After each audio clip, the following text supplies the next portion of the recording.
Today we'll be talking all about the culture of tanning, and I got the inspiration from this video from none other than New Jersey queen herself, Alix Earle. In one of her podcast episodes, she discusses all about tanning with one of her best friends, Sally. It just makes so much sense that the first time we hung out, we were literally getting spray tanned. We had a tanning problem in high school. It was bad. Like, very bad. Okay. We went to the tanning beds every single day. Their conversation intrigued me, so I thought, let's take a deep plunge into the world of the fake tan, why everybody wants to appear like a bronzy goddess, the health effects of it all, and of course, the history. Also, welcome if you are new here. My name is Malaya, and I like to make video essays. So with that out the way, let's go ahead and jump right in.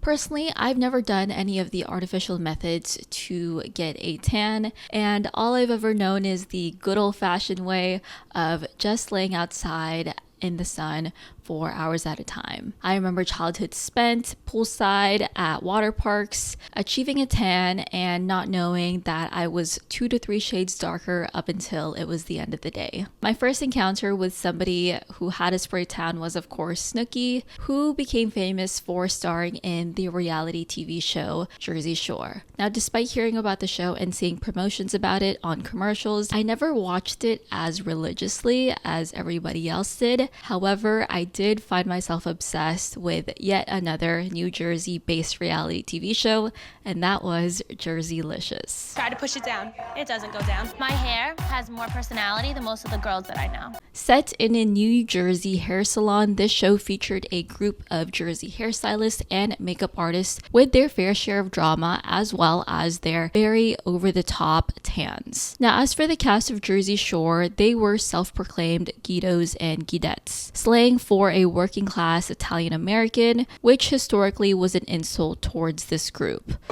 Gym, tanning, and laundry. You're welcome to come with us. Gym, tanning, laundry? These kids are robots. Gym, tanning, laundry. Every day since I got here. That's what they do every morning. Gym, tanning, laundry. You know, that's how they make the Guidos. Although the cast reclaimed the word for themselves, many Jersey natives had taken offense to the show altogether. Linda Stassi of the New York Post had accused MTV of stereotyping her ethnic group with this image of, quote, gel-haired, thuggish ignoramazes with fake tans, no manners, no diction, no taste, no education, no sexual discretion, no hairdressers, no real knowledge of Italian culture, and no ambition. With reality TV shows like Jersey Shore and Jerseylicious broadcasted for all of us to see, their orange-tinted faces heightened the already existing tanning culture that had already been present in places like New Jersey. The exaggerated appearances of people like Snooki, JWoww, The Situation, and Tracy had become etched into popular culture, adding on to this idea of that Jersey look where tanning became heavily associated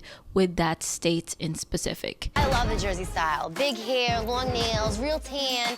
I swear I'm tanorexic, like clinically tanorexic. In reality, not all native residents were going to be rocking the tanned look, but shows like this were able to influence a generation of people to want to emulate that tanned look that they saw on their screens. Now, although the look was a bit extreme, it definitely became a staple for a lot of people's beauty regimen, as we can see with people like Alix Earle and her best friend Sally, who came out talking about their experiences growing up in a place like New Jersey and how they too felt like they needed to appear very tan. Not only did it infiltrate a place like New Jersey, but it also became extremely popular in the world of pageantry, as seen in the show Toddlers and Tiaras, where the contestants too got fake tans to achieve a warmer look. Many of these contestants were very young girls who began getting exposed to tanning at a very young age.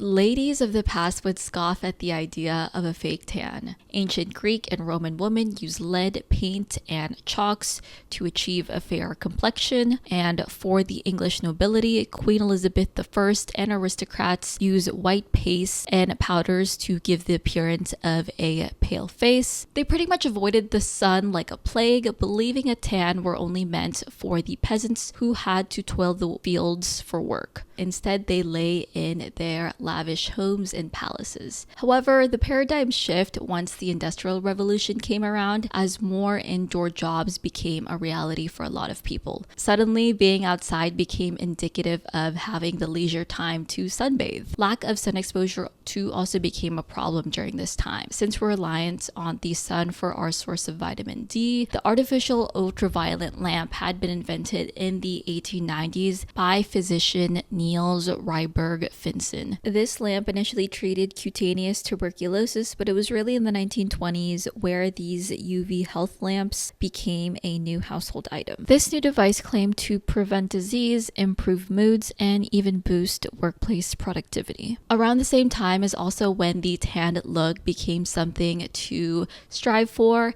In fact, rumor has it that Coco Chanel had a lot to do with this trend. Legend has it that Coco dared to come back after a vacation with a suntan. Later in 1929, Vogue published a spread headlined "Back to Sunburn with the Mode." In the spread, they discussed this movement to sunburning as a new trend. There was a further push for this look once tanning lotions and oils came into the scene. In 1944, Benjamin Green's development of the copper tone, the first suntan lotion, began selling in the United States. And once the bikini became popular in 1946, outdoor tanning came along with it. With this new product, the lotion claimed it could assist in achieving a better tan that also helped to protect against burns. They ran a series of marketing campaigns through print advertising that involved lots of images of women in their bikinis who appeared effortlessly sun-kissed at the beach.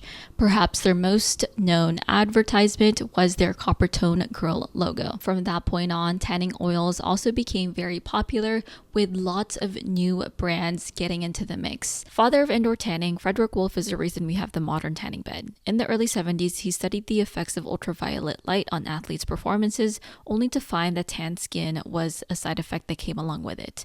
So in 1975, he founded the indoor tanning industry alongside his brother Jorg. They began selling their tanning beds in Germany, and it wasn't until 1978 that they had reached the US market. Soon, tanning salons would spread out throughout parts of the nation. These salons would house these tanning beds, but with the inception of the spray tan, this presented a new method for people to achieve that same tan look with the same results. Spray tans used airbrush technology with a handheld airbrush gun. This method also introduced the automated spray tanning booth, which was a hands-free application. Users simply step into a dark booth where the tan is distributed onto their bodies with customizable options on preference with intensity and color. Though the method of the fake tan has advanced over time, it's not without its faults, as we can see with the detrimental effects it can have on one's health.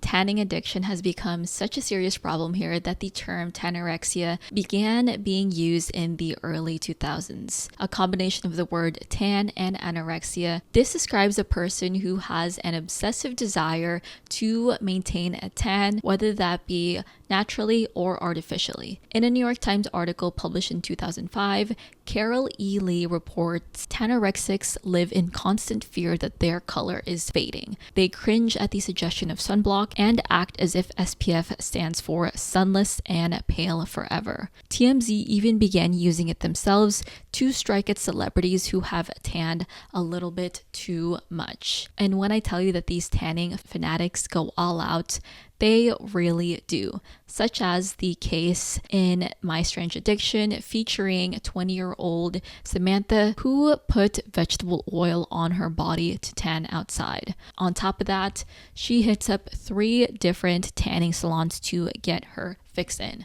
The story of Patricia Krenzel is also beyond belief. This New Jersey native was dubbed the Tan Mom, and she actually went viral in 2012 as she allegedly brought in her 5-year-old daughter in the tanning salon. Because of it, she was banned from several tanning salons in the state of New Jersey and was even charged for child endangerment in 2012. I did a little bit of digging on her, and it looks like she did move from New Jersey to Florida, and recently in 2023 she did try to attempt to run for US Senate in the state of Florida. I can't even make this stuff up, guys, because there are actually people out there making complete use of their free will and taking full advantage of it. But there's certainly no denying that artificial tanning can certainly have its health effects, especially when skin cancer is one of the most common forms of cancers, specifically within white people. The New York Times reported in 2010